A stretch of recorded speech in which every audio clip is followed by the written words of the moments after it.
Okay, so this is pretty much how I analyze NASDAQ every single morning. Nothing changes, nothing is different. And what you're going to notice is it's very simple. So it's 7:55, and I thought instead of, doing a little recording where I cherry pick a day that perfectly goes with my analysis or anything, I think it would just be more beneficial to do it live right before the market opens, because today's Friday. I'm not trading today anyway, so I'm not worried about missing a trade or anything like that. I'm super green for the week, and I tell everyone, right? Fridays for me are just de-risk or no trade days at all, because I want to carry that momentum into the following week. I don't want to sit here and try to end the week green, and today's the last day of the month, so I don't want to try to end the week, end the month green either.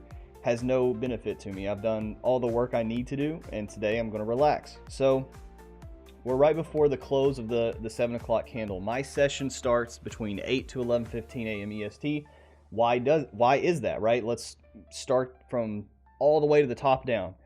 The reason why I trade from 8 to 11:15 is not because this is just some magical window that is the only time and the best time to trade. No, it's because the statistics tell me that from the hours of 8 to 11:15 a.m. EST, we have a 65 to 67% probability of retracing to this little line here, which is the midnight open. Okay, and so this midnight open allows me to understand when I need to engage with price and what side of the market to engage with price. So right off the bat, very simply put, if I'm below the midnight open, right as that 8 o'clock candle closes, then I'm only looking for longs. And then if we're above midnight open, like yesterday, look at yesterday, perfect, absolute perfect statistical day yesterday. We retraced midnight open because we were above, so I was looking for shorts. And so down here, where I'm looking for longs, my next thing that I have to look for is, okay, where I'm looking for longs, I only want to look for footprints in favor of the direction that I'm looking for. This gives me context of price. Context of price meaning I understand where price is most likely going to go and where it's going to react from. Where is price most likely going to go and react from? Footprints. Why are footprints these magical things? They're not. All they do is they show us objectively. This is why I don't like fair value gaps, order blocks, all that other mumbo jumbo. Again, you can make money from it. Absolutely. There's no denying that people make money doing it, but it's so complicated for me, and it's very subjective. Somebody's fair value gap on one time frame may be different than somebody else's fair value gap on another, and it just, like, I can't build consistent probabilities off of a certain thing that is always changing, right? These footprints, they're never changing. Right when 8 o'clock starts, these footprints are always going to be here. Always going to be here. Right? There's going to be some type of person in the market that has the ability to create buy and sell pressure that's going to create these footprints, right? These things that they leave behind right there in front of you. Everyone has the same wicks. And so this tells me where the buy pressure is. Does it have to come back here? No, you can see price currently right here. Let's go down to the 1 minute time frame. Buddy, it's 2 minutes until 8 o'clock and we're already pushing and retracing the market open. This could be a day where there isn't a possible midnight open trade, and then I'll just do the distribution trades. And distribution trades are a completely different thing, but in this I'm just showing you how I analyze price. And so now that I got my footprint here to tell me where there's objective buy pressure, and it's coming down to 50 seconds left before the 8 o'clock candle opens up, now I'm just looking at the higher time frame. And again, my high time frame is the hourly, but there's no such thing as a general high time frame. My high time frame structure is bearish, right? We're objectively bearish. And so what I love to look for in these midnight opens, and what I take notes of in my journal every single day, is if the midnight open was a continuation of structure. And today it clearly is.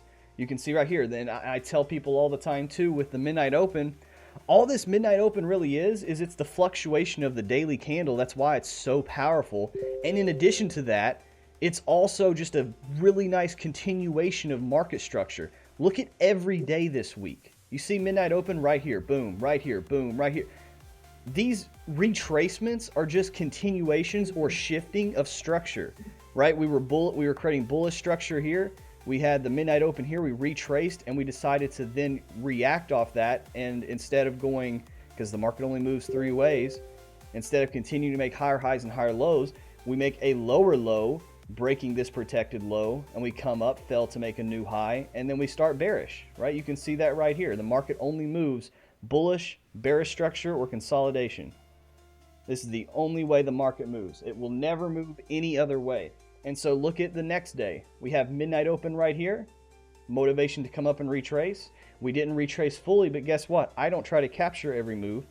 I try to capture 25 points of the move. So this is what my trades look like for midnight retracements every single day, 25 points, because 25 points is enough for me. I'm not greedy, because the average retail trader that tries to become profitable is greedy, and that's why they suck at trading, because they want to capture the entire move. Ladies and gentlemen, if hedge funds don't capture the entire move, I don't care about the entire move. Okay, I want to be the average profitable trader. I don't want to be the Michael Jordan of trading. And so right here, we have a midnight open. We came up to try to retrace it, and what was this? This was just market structure continuation, right? We just made a lower high in structure. Look at that. And then we come down. We're above midnight open yesterday, and so I was looking for shorts. We had a footprint right here at the start of that 7 o'clock candle. We actually created a footprint on the 7 o'clock. I dragged it to encompass that wick as well. Look at what happened. We came into that wick. We rejected inside of that, creating sell pressure, and we melted down to midnight open, creating what? A continuation of bearish market structure. That retracement was the motivation to continue structure. And now look at what today. Look at what's going on today. Let's even look at previous footprints that haven't been tapped into. Let's drag this all the way out here. And this is what I would do. Every single morning, I just go onto these charts for about 10 to 15 minutes, and I find all the context to understand how I read price. Now, does this context give me, I guess, influence my trade ideas? It doesn't influence my trade ideas in the sense that, like, okay, well, we reacted here, so I'm not taking the long until we react here. But this gives me context to know how price is most likely going to react when it gets here, and is this going to influence a midnight open retracement? And you can even see just today. Look at today, right? This is why I told you guys. I'm teaching you this with live price action, not cookie cutter hindsight trading. You can see we fulfilled the statistic perfectly. Just wasn't a potential trade opportunity today. If we take a look at yesterday, beautiful trade opportunity yesterday. Here was the bearish footprint that we just drew out. We personally had a short right here, 25 points. Again, these are something specific to my edge, but if you're watching the recording of this, you don't need, I tell people all the time, you do not need my indicator, but this does give me my specific edge on getting in when there's objective buy and sell pressure, aka leptokurtic distribution of price.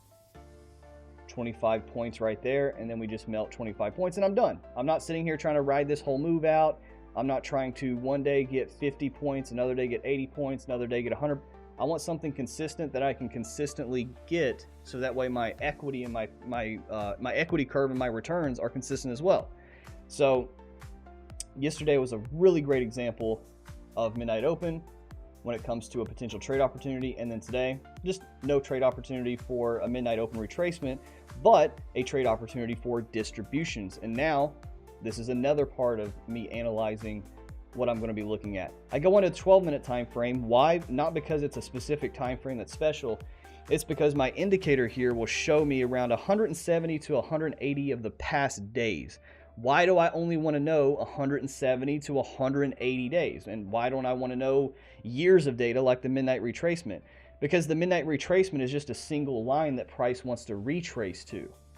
Okay? The distribution of price is very specific to current market climates. So if I want to know what the market, what the condition is now, right? I don't care what the weather has been. Like if I want to see if it's rainy today and what the past rain report has been, the rain report in my area 10 years ago does not matter about the rain report today, right? The rain report today is going to give me the average of what's the probability of me running into a rainstorm. right? With the current climate conditions. It's the same thing in trading, right? I want to know, like, this midnight retracement is like if I live in an area that is prone to tornadoes out of the past 10, 20, 30 years. That's important, right? But this is letting me know just the current weather climate. What's the current weather conditions? I don't care what happened in 1950 and there was a certain rainstorm that specific day. I don't care about that. I would care if I want to see, does this rain constantly for a very long time? That's where, again, midnight retracement would be kind of the same analogy. But then this is the specific daily weather. I want to know what the daily weather is like in the markets. And that's where this comes into play. So this is my distributions. This is a little table that's just measuring the past 170 to 180 days on how much has price moved or distributed in that session. So in this case here, for my AM session, today's a Friday, we distribute on average the past 34 Fridays, we have averaged 1.15%. Again, this is objective. You can go back and look at this and measure this, get a Google sheet and just measure the past 34 Fridays and see what you come up with as your average. So it looks something like this, 1.15%. Okay, so this is, it could or could not happen, but this is the average that Fridays have produced. And so now that midnight retracement has already been fulfilled and I didn't get a trade opportunity today, then I'm dropping down to the 1 minute time frame and I'm waiting for, again, this is something proprietary to me and for the pack trade group, is I'm looking for distributions to set up on the 1 minute time frame to collect 10 points. And so for me, I'm just collecting the first two that happen out after the midnight open retracement because that has even more probability. And why do I know 10 points is a high probability? Because I have another data table, right? Like everything that you're seeing here is data, coming from data, coming from data, coming from liquidity, coming from structure, and that's it, right? Data, liquidity, and structure. That's it. And then once you add data, liquidity, and structure and combine that with a rock solid psychology, disciplines to stick to your model even when it loses and show up every single day, whether you were green, red, or flat from the previous day, from the previous week, from the previous month, what do you think is going to happen in your life as a trader? What do you think is going to be, like if you go to work out 5 days a week, right? What do you think is going to happen after a year of doing the same healthy habit every single day? You're going to have a positive outcome, right? I'm not going to guarantee results doing this because everybody's going to have different results. But what do you think is going to happen if you just stay objective and do healthy trading habits for a quarter, for 2 quarters, right? And this is what comes into, when it comes to this pre-market analysis, this is the problem that a lot of people have. Is they're like, well, Austin, how can we optimize this even more? How can we optimize? I seen that 5 days ago you took a loss. How can we eliminate that loss? You're not. But what if we add like 7 other lines here, and then what if we also take into account the 1,500 fair value gaps, and then we also, all you do, because I hear this a bunch. That's why I'm saying this. All you're doing when you're trying to think of another way to add on top of this to optimize it or to make new winning trades or to eliminate losing trade, you're never going to just like trading is not binary where it's just like you have this bucket and this model will produce this much in the bucket and then you just find a magical thing that's just going to increase it to this much. No, what happens is when you add something or you try to optimize something, or you try to view the market, but then add something to be even more precise or whatever, all you're doing is you're not just, because we as humans, and it's totally normal to think this way because we're brainwashed from when we were kids to think the more work equals better, and if you don't just, if you're not always doing something, you're lazy, right? Then that's what we associate with when we're just sitting here on these charts waiting for trade setups. We feel lazy. We feel like we're not doing anything. We need to be in a trade. We need to click the button because we associate that with productivity. And we associate productivity with the social norms that we've been told that we need to look good and professional and all this stuff. Like it's just going back to what we have been raised to believe as a society in this world. And so going back to this is when you try to optimize or find something better or do something better, you're not raising this level, okay, in this bucket. All you're doing is you're making a new bucket and you don't know what this level is. That's all, aka probabilities. You're just creating new probabilities, because now if I was like, okay, well, I took a loss one day, and that loss happened to be there was a bearish fair value gap here, and I went long inside of it, and it failed. Like, let's say this was midnight. Let's say midnight open was like right here. Okay, and then there was this bearish fair value gap, and then I had a long opportunity right here, and it just reacted off this and then kept on bleeding, and I hit stop loss, right? But okay, well, what if you next time you take these fair value gaps into consideration, and then next time I don't take this setup that presents like this, and then this one ends up being a profitable trade, right? Price just says, I don't care about this fair value gap, because it happens. Right? Not every fair value gap is equal. I mean, look at that. You can even just go on the 1 hour chart.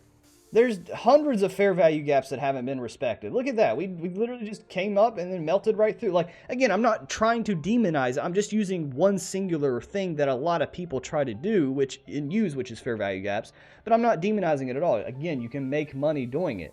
But this is a common thing that I see a lot of people do, is they try to keep on optimizing. They try to use predisposed beliefs of things that they've learned in the past, and they try to bleed it into this. Like, I'm telling you, the whole goal of this is just to have peace on the charts, right? Is to have the ability to show up, have peace, that you understand what you are looking at, and then you just follow it week after week, month after month, right? And then over time, once you build that repetition, you have just this weird, it's like a second sense, right? And let me know in the pack chat, because I'm doing this live. Let me know for the people that are kind of already starting to get that intuition, where you don't even you have these things that just happen where when you're reading the charts and you're like, I don't even know why I think that. I just think that. And then it plays out. It's because you're just putting in those reps, right? It's like when you see patterns every single day, like, I don't care what job you do, if you do the same repetition of anything every single day, it becomes a point where you're like, I don't even know how I'm doing that, right? I'm sure everyone here has experienced, you're driving somewhere and you completely zone out, and then you just wake up and you're at your house, right? Everyone's had that happen to them, or at least most people. I've had it happen to me, where I'm just like, wait a minute. Was I driving? I could have literally killed somebody. And that's because we just, our passive system in our brain, because we've done it for so long, because we've practiced it for so long, it's just like a second sense. It's like we just know what to do because we've seen it and done it, and we as human beings are adapting creatures. You know, that's how we are.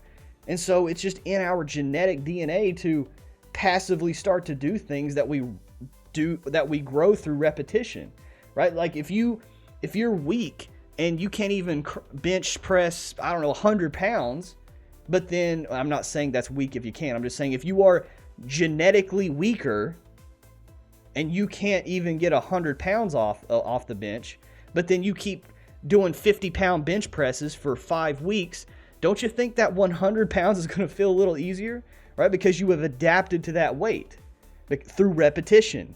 It's the same thing here.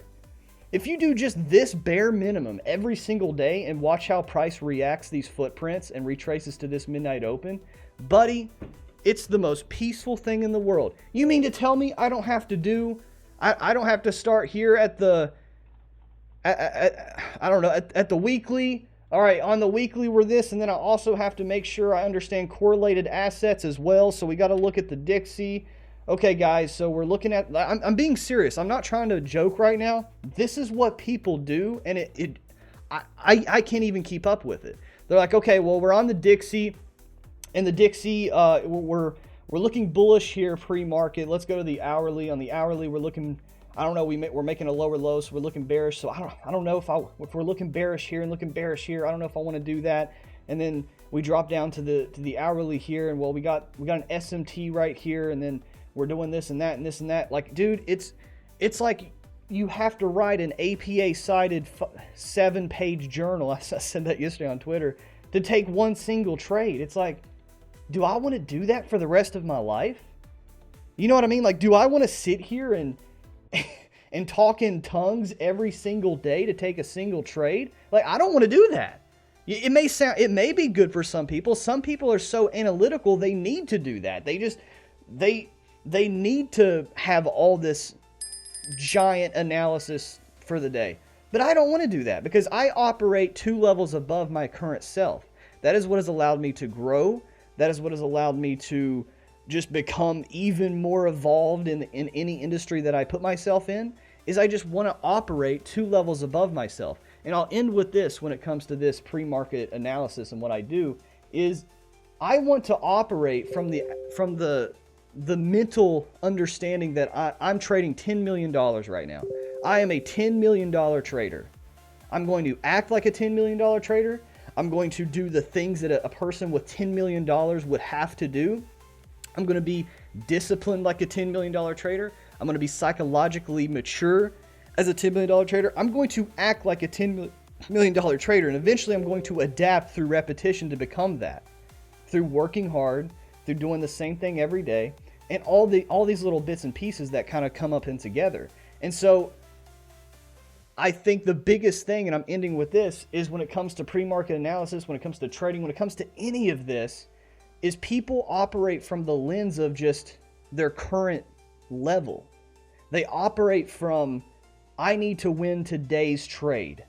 I need to win today. I need to do something today. I need to insert XYZ goal today. Right?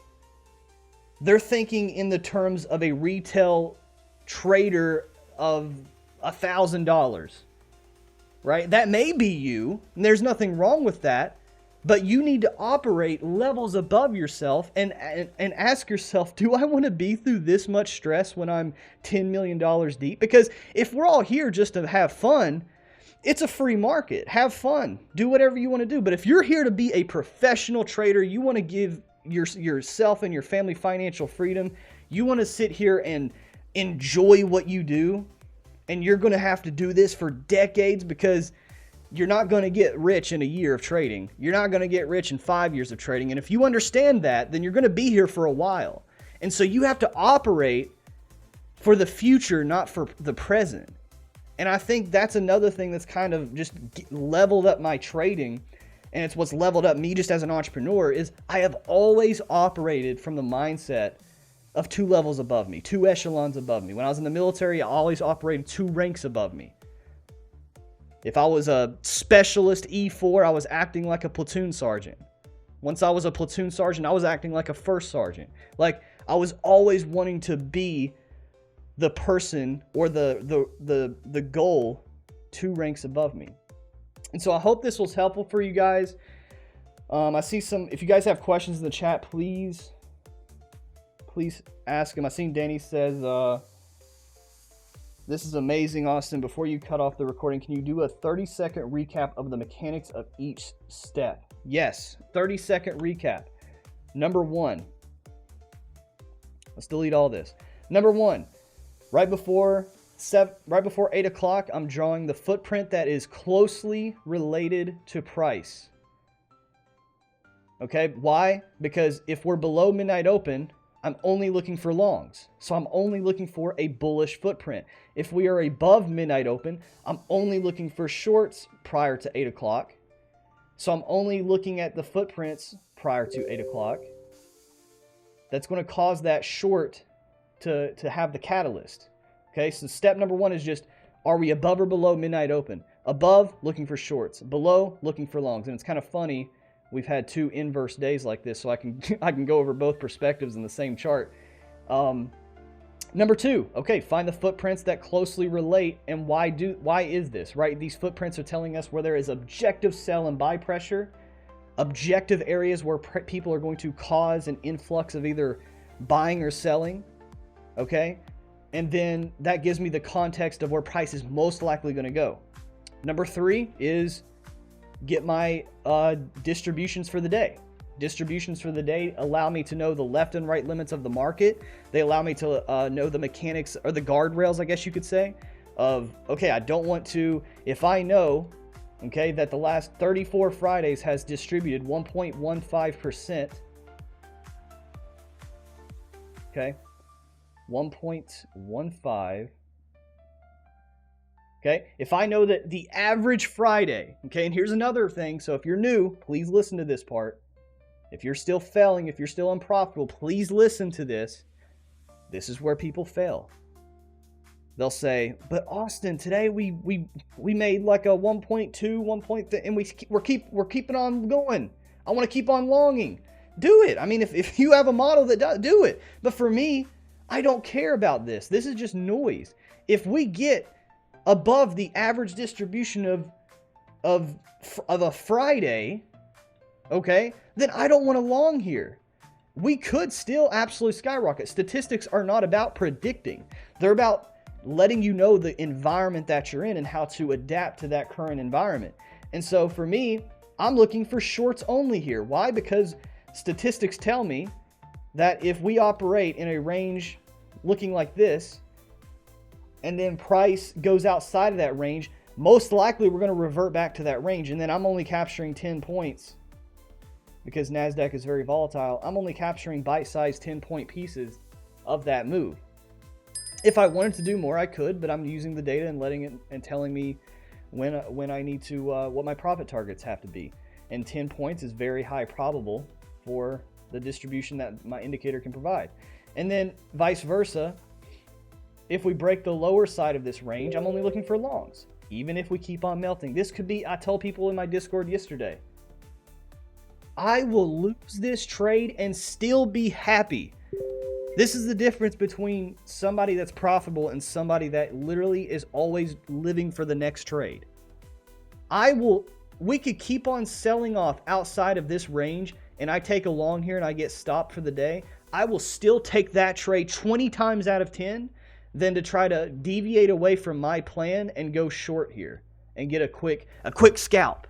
A quick scalp, you know, everyone loves to say that. Why? Because I know this model, this plan, this strategy allows me to be profitable. I'm not going to disrespect this strategy. I'm not going to disrespect the data, right? I'm not going to try to disrespect it just because my ego got hurt today and I took a business expense, because business expenses happen in every market, every industry. I'm not going to sit here and be upset that I took a loss while other people got short and won.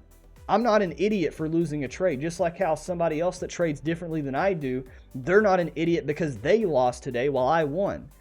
Because trading is about probabilities, not about guarantees, not about every single day getting the perfect sniper entry with a 70R trade. Because guess what, guys?